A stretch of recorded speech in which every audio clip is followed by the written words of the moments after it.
በቅርብ ጊዜያት ውስጥ ከተለያዩ ዓለም አቀፍ የመገናኛ ብዙሃን ይፋ የሆኑ መረጃዎች እንደሚያመለክቱት በኢራን እስላማዊ ሪፐብሊክ ከፍተኛ የአመራር እርከን ውስጥ እጅግ አስገራሚና አስደንጋጭ የሆነ የውስጥ መከፋፈልና መቃቃር መከሰቱን ፍንተው አድርጎ አሳይተዋል። የታላቅ መቃቃር ያተኮረው ደግሞ የቀድሞ የአገሪቱ ፕሬዝዳንት ሐሰን ሩሃኒ ባለፈው ጥር ወር መጀመሪያ ላይ በመላ አገሪቱ ተቀስቅሶ በነበረው ህዝባዊ ተቃውሞ ወቅት የአገሪቱን ከፍተኛ መሪ አያቶላህ አሊ ኻሜኒን ከስልጣን ገለል ለማድረግ ወይም ወደ ዳር ለመግፋት ሞክረዋል በሚለው ዘገባ ላይ ነው። ከአሜሪካ ጋር ያለው ውጥረት ወደ ከፋ ወታደራዊ ግጭት ሊያመራ በሚችልበት በዚህ ወሳኝ ወቅት አያቶላህ አሊ ኻሜኒ የቀድሞውን የፓርላማ አፈ ጉባኤና የኢራን አብዮታዊ ዘብ ከፍተኛ ወታደራዊ መኮንን የነበሩትን አንጋፋውን ፖለቲከኛ አሊ ላሪጃኒን ቀደም ሲል ታይቶ በማይታወቅ ደረጃ ከፍተኛ ስልጣን እንዲጨብጡ ማድረጋቸው ተሰምቷል። በዚህም መሰረት ላሪጃኒ አገሪቱ በገባችበት በዚህ የጭንቅ ወቅት የመንግስትን ጉዳዮች በማስተዳደር ረገድ በተግባር እንደ አገሪቱ የበላይ መሪ ሆነው እንዲሰሩ ተሹመዋል። የከፍተኛ የአመራር ለውጥ ደግሞ እስላማዊ ሪፐብሊኩ ከውስጥ የሚነሱ ህዝባዊ አመጾችንና ከውጭ የሚሰነዘሩ ወታደራዊ ስጋቶችን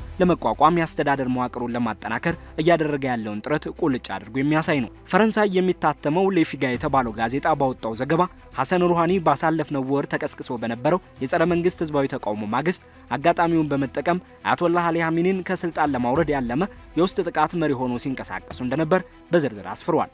በጋዜጣው ላይ የተጠቀሱ ታማኝ ምንጮች እንደገለጹት ከሆነ ይህ እንቅስቃሴ የሩሃኒ የቀድሞ አስተዳደር አባላትን ማለትም እንደ ቀድሞው የውጭ ጉዳይ ሚኒስትር መሐመድ ጃፋድ ዘሪፍን በቆም ከተማ በሚገኙ ተጽዕኖ ፈጣሪ የሃይማኖት ሊቃውንትንና በኢራን አብዮታዊ ዘበኛ ውስጥ የሚገኙ የተወሰኑ ክፍሎችን ያስተባበረ ነበር። የሴራ በኢኮኖሚ ቀውስ በሙስናና እስላማዊ አገዛዝ እንዲያበቃ በሚጠይቁ ህዝባዊ ቁጣዎች ሳቢያ የተፈጠረውን ክፍተት እንደ መልካም አጋጣሚ ለመጠቀም ያለመ እንደነበር ተገልጿል። ሆኖም ግን ይህ ሙከራ በተደረገ በጥቂት ሰዓታት ውስጥ የመንግስት የደህንነት ኃይሎች እጅግ አሰቃቂና መጠነ ሰፊ የሆነ የኃይል እርምጃ መውሰድ የጀመሩ ሲሆን ይህም የጅምላ እስራትን፣ የኢንተርኔት አገልግሎት መቋረጥንና ገዳይ የጦር መሳሪያዎችን መጠቀምን ያካተተ ነበር። የሰብአዊ መብት ተሟጋች ድርጅቶች እንደሚገምቱት ከሆነ በዚህ ኃይል እርምጃ ሳቢያ ቢያንስ 7000 የሚሆኑ ሰዎች ህይወታቸው አልፏል። ኤቢሲ ኒውስ በኢራን ወደፊት አመራር ሽግግር ላይ ባቀረበው ትንታኔ እስላማዊ ሪፐብሊኩ በ1979 በአሜሪካ ይደገፉ የነበሩትን ሼህ መሐመድ ረዛ ፓህላቪን ከስልጣን ካወረደው አብዮት ማግስት ጀምሮ የሀገሪቱን ህልውና የሚፈታተኑ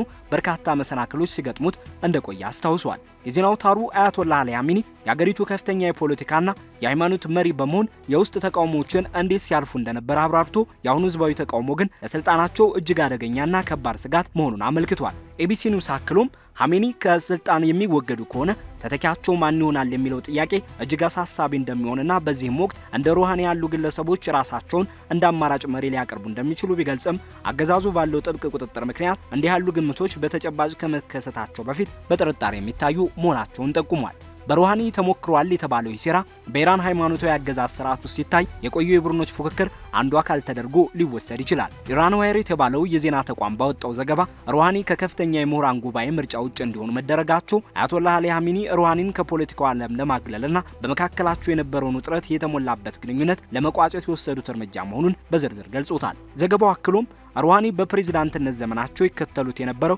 ለዘብተኛ አቋም በተለይም በኒውክሌር ድርድርና በኢኮኖሚ ማሻሻያ ረገድ ከአያቶላህ አሊ ኻሜኒ ጽኑና ጥብቅ ፖሊሲዎች ጋር በተደጋጋሚ ይጋጭ እንደነበር አስታውሷል።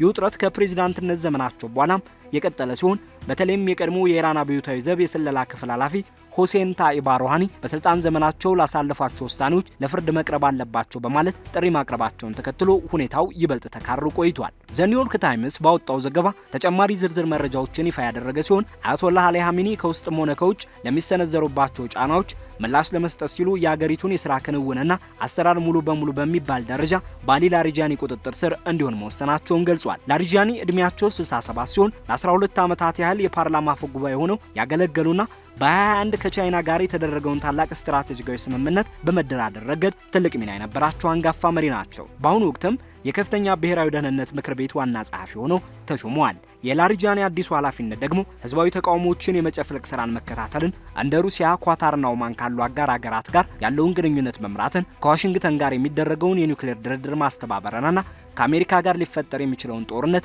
ዝግጅት መምራትን ያጠቃልላል። 6 ከፍተኛ የኢራን ባለስልጣናትንና 3 የኢራን አብዮታዊ ዘበኛ አባላትን ቃለ መጠይቅ በማድረግ የተዘጋጀው የኒውዮርክ ታይምስ ዘገባ ላሪጃኒ በፖለቲካዊ ልምዳቸውና በሚሰጡት ተግባራዊ ምክሮች ሳቢያ በዚህ እጅግ ስሱና ፈታኝ በሆነ ወቅት አያቶላህ አሊ ኻሜኒ የመረጧቸው የቁርጥ ቀን ሰው መሆናቸውን በግልጽ አስፍረዋል። በ2018 ሮይተርስ ዘግቦት እንደነበረው ሁሉ አሁንም በታሪክ ሂደት ውስጥ ተመሳሳይ ክስተት እየተደገመ ይገኛል። የኢራኑ መንፈሳዊ መሪ አያቶላህ አሊ ኻሜኒ የውጭ ጠላቶች በአገሪቱ ውስጥ የሚቀሰቀሱ ህዝባዊ ተቃውሞዎችንና አመጾችን እንደ መልካም አጋጣሚ በመጠቀም አሁን ያለውን ስርዓት ለመገልበጥና መንግስትን ለመጣል እየተጠቀሙባቸው ነው በማለት በጽኑ ይወነጅላሉ። የአገላለጽና ትርክታቸው አሁን ባለው ቀውስ ውስጥ በጉልህ እየተስተጋባ ይገኛል። በኢኮኖሚ ቀውስና በኑሮ ውድነት ምክንያት ተቀስቅሶ በኋላም ወደ ስርዓት ለውጥ ጥያቄ ወደ ተሸጋገረው አለመረጋጋት በመመለስ ኻሜኒ ለአገሪቱ አንድነት መላላትና ለውስጥ መከፋፈል ዋነኛ ተጠያቂዎቹ እንደ አሜሪካና እስራኤል ያሉ ውጫዊ ኃይሎች ናቸው ሲሉ ይከሳሉ።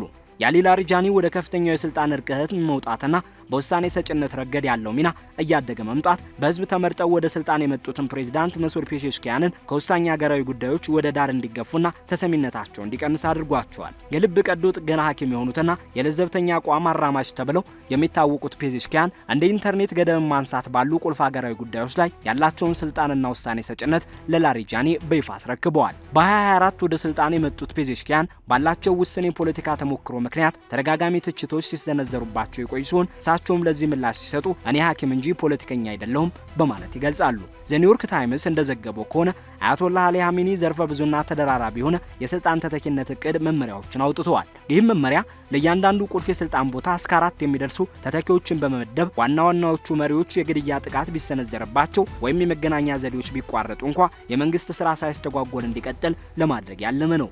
ምንም እንኳን ሶስት ስማቸው ያልተጠቀሰ ከፍተኛ የሺዓ ሃይማኖት መሪዎች የኻሜኒ ተተኪ ሊሆኑ ይችላሉ ተብሎ ቢጠበቅም ላሪጃኒ ግን የሃይማኖት ማዕረግ ስለሌላቸው በዚህ ዝርዝር ውስጥ አልተካተቱም። ሆኖም ግን በአደጋ ጊዜ አገሪቱን በጊዜያዊነት እንዲያስተዳድሩ ከተመረጡት ሰዎች መካከል በዝርዝሩ አናት ላይ የሚገኙ ሲሆን የፓርላማ አፈ ጉባኤው መሐመድ ባገር ጋሊባፍና በሚገርም ሁኔታ የቀድሞ ፕሬዝዳንት ሐሰን ሩሃኒ በቅደም ተከተል ይከተላሉ። ይህ አዲስ የአወቃቀር ለውጥ በሰኔ ከተካሄደው የእስራኤልና የኢራን ጦርነት ከተቀሰመው ትምህርት የመነጨ ነው። በዚያ ጦርነት ወቅት እስራኤል ገና በጅማሮ ላይ በርካታ የኢራን ከፍተኛ ወታደራዊ አዛዦችን ማጥፋት ችላ ነበር። የተኩስ አቁም ስምምነቱ ከተፈረመ በኋላ ኻሜኒ በጦርነቱ ወቅት ወታደራዊ ጉዳዮችን እንዲያስተባብር በአድሚራል አሊ ሻምካኒ የሚመራ አዲስ ብሔራዊ መከላከያ ምክር ቤት አቋቁመዋል። ዘጀሩሳሌም ፖስት ባወጣው ዘገባ ኻሜኒ በጥር ወር የተቃውሞ ሰልፎች ወቅት ላሪጃኒን እንደ ዋና መሪ አድርገው መሾማቸውንና የሚያመራር አካላትን ኢላማ ያደረገ ድንገተኛ ጥቃት ቢሰነዘር ቀድሞ ለመዘጋጀት እንደሆነ ገልጿል። ሚድል ኢስት አይ በበኩሉ ይህንኑ ዘገባ በማጠናከር ኻሜኒ ለላሪጃኒና ለረዳቶቻቸው አገሪቱን ከአሜሪካ ጥቃት እንዲከላከሉና የመንግስትን ህልውና እንዲያስጠብቁ መመሪያ መስጠታቸውን አስፍሯል። የኢራን ወታደራዊ ዝግጅቶች ምንም እንኳ የኒውክሌር ድርድሩ በቀጠለበት ወቅትም ቢሆን አሜሪካ ጥቃት መሰንዘሩ አይቀሬ ነው በሚል ግምት ላይ የተመሰረቱ ናቸው። ሲኤንኤን እንደዘገበው ኢራን ባለፈው ዓመት ጥቃቶች ጉዳት የደረሰባቸውን የሚሳኤል ማምረቻ ፋብሪካዎቿንና የአየር ኃይል ካምፖቿን ከመጠገኗን በላይ የኒውክሌር ማዕከላቶቿን ይበልጥ ደህንነቱ የተጠበቀ ቦታ ላይ ደብቃለች።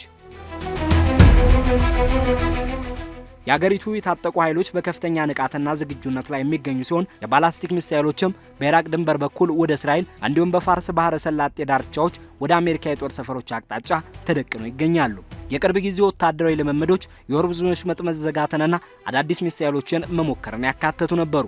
አልጀዚራ ኢራን የአሜሪካን ወታደራዊ ኃይል ግንባታ አላስፈላጊ እንደሆነ እንደምትመለከተውና አሁንም ቢሆን ዲፕሎማሲያዊ ስምምነት ላይ መድረስ እንደሚቻል መግለጿን ጠቁሟል። ፕሬዚዳንት ዶናልድ ትራምፕ በበኩላቸው በድርድሩ ላይ ምንም አይነት ለውጥ ካልመጣ ኢራን ለመደራደር ከ10 እስከ 15 ቀናት ብቻ እንዳላትና ካልሆነ ግን መጥፎ ነገሮች እንደሚከተሉ አስጠንቅቀዋል። ኢራን ይህንን የድርድር መዘግየት የመከላከያ አቅሟን ለማጠናከር ልትጠቀምበት እንደምትችል አመልክቷል። በኢራንና በምዕራባውያን መካከል ያለው ውጥረት እጅግ በከረረበት በዚህ ወቅት መጠነ ሰፊ ጦርነት ቢቀሰቀስ የኢራን መንግስት የውስጥ አለመረጋጋትን ለመቆጣጠርና የውጭ ሰላዮችን እንቅስቃሴ ለመግታት ልዩ ኃይሎችን፣ የስለላ ወኪሎችንና የባሲጅ የህዝባዊ ሚሊሻ አባላትን በከተሞች ውስጥ ለማሰማራት መዘጋጀቱ ተሰምቷል። የአገሪቱ መንፈሳዊ መሪ አያቶላህ አሊ ኻሜኒ የአሜሪካ የጦር መርከቦችን እናሰምጣቸዋለን በማለት የሰነዘሩት ተገዳዳሪ ንግግር አገሪቱ ለጦርነት ያላትን ዝግጁነትና ጽኑ አቋም የሚያንጸባርቅ ነው። ሮይተርስ ባወጣው ዘገባ አሜሪካ ለሳምንታት ሊዘልቅ የሚችል ወታደራዊ ኦፕሬሽን ለማካሄድ በዝግጅት ላይ መሆኗን በዝርዝር ያቀረበ ሲሆን ኢራን በበኩሏ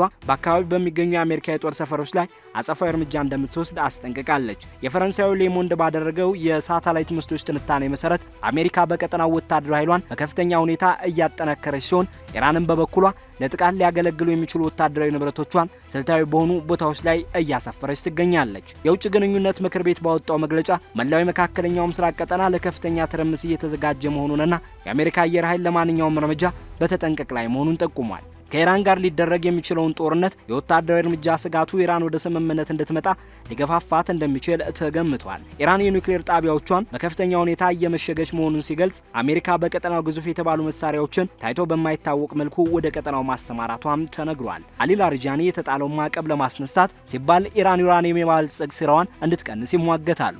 የተጨባጭ ሁኔታን ያገናዘበ አካሄድ ግን በኢራን እስላማዊ አብዮታዊ ዘብ ዘንድ ከፍተኛ ተቃውሞ እየገጠመው ነው።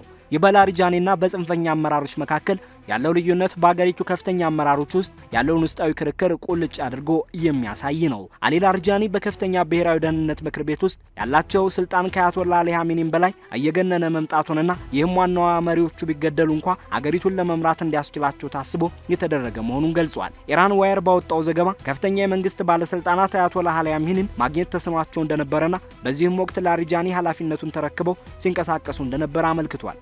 መረጃዎች እንደሚጠቁሙት ነጋዴዎችንና ወታደራዊ መኮንኖችን ያሳተፈና ኻሜኒን ከስልጣኑ ወደ ዳር ለመግፋት ያለመ ሴራ እንደነበር ተገልጾ ሩሃኒንም የአገሪቱን አመራር በሚረከብ ኮሚቴ ውስጥ ለማካተት ታስቦ እንደነበር ጠቁሟል። በሐሰን ሩሃኒ ተሞክሯል የተባለው የመንግስት ግልበጣ ሙከራና የአሊ ላሪጃኒ ወደ ከፍተኛ ስልጣን መውጣት የኢራን አመራር እጅግ አስቸጋሪና ወሳኝ በሆነ የፖለቲካ አለመረጋጋት ውስጥ እንደሚገኝ ማሳያ ነው። የአሜሪካ ጦር በቀጠናው በብዛት በሰፈረበትና የውስጥ ተቃውሞዎች በቀጠሉበት በዚህ ወቅት የአገዛዙ ህልውና የተመሰረተው በእነዚህ ውስጥ የአወቃቀር ለውጦችና የአመራር ሽግሽጎች ላይ ሆኗል።